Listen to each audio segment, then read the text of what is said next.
Salam ediz vatandaşlarım. Türkmenistan halkımızın çeken kıyınçılıkları barada durup geçmekçi.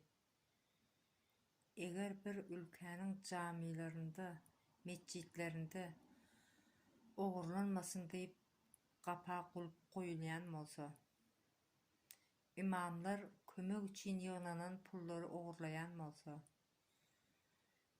din adamları kımmat maşina minip gidende halk açlıktan kıyınçılık çekýän bolsa, insanlar 11 ay İslamdan habarsyz bir ay musulman ýaly ýaşaýan bolsa, ýaş çağalarymız sporda gatnaşyp çempion boljak diýip gazanyp sen gazandyň diýip zalymlarça öldürilýän bolsa, döwlet ýolbaşçylary Harun ýaly, halk Harun ýaly ýaşaýan bolsa, ol ülkede din sadece kağız yüzünde bir atdır.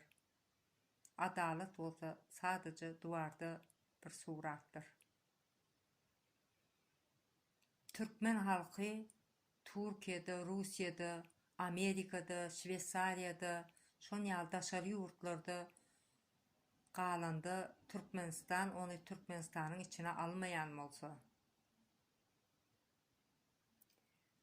daşary ýurtlarda işlemäge diýip gidip o ýerde ölenler, şehidimiz, kesel yatan kesellerimiz Türkmenistanyň içinde alınmayan bolsa, onda bu hökümet ýokdur diýmekdir. Türkmenistanda diktator rejimi bar diýmekdir. Şunluk bilen Türkmen halkym, Türkmenistanyň döwlet ýolbaşçylary,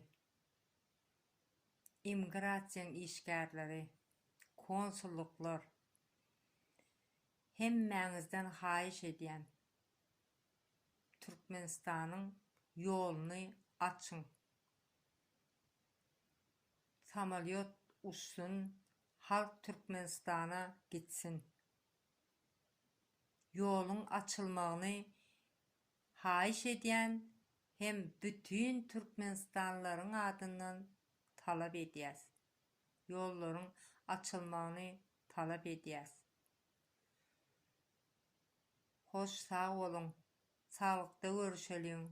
İnşallah ýollar açyp Türkmenistanda görüşeliň. Hoş sag bolun, sagaman oturuň.